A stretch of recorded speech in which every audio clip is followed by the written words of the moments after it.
Saya Nur Aisyah Abu Hassan daripada Universiti Islam Selangor. So basically saya menyertai program khusus Next Gen AI DAI ni di ILIM selama 3 hari. Kalau sebelum ni sebenarnya pernah juga menyertai bengkel yang bercakap mengenai aplikasi AI.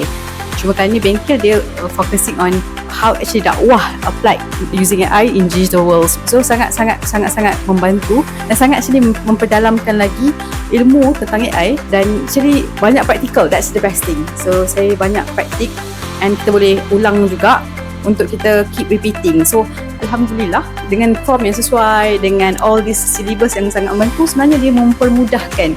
Honestly speaking, kalau sebelum ni saya macam hesitate-nya nak buat video ni, so aku very messy and keep pancake, tapi Alhamdulillah sebab adanya bantuan-bantuan, ada bimbingan daripada Bro Hafizi and Bro Hanif, ini membantu kita untuk faham lebih dan juga membantu kita untuk memudahkan proses membuat video tu.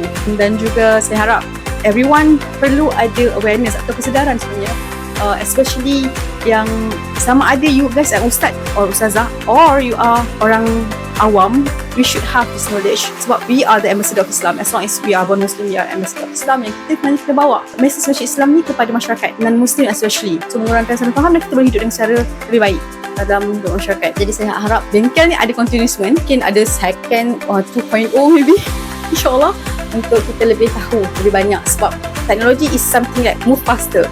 So kita memang kena interact supaya kita tak tunggu kat belakang insyaAllah. So sekian sekali.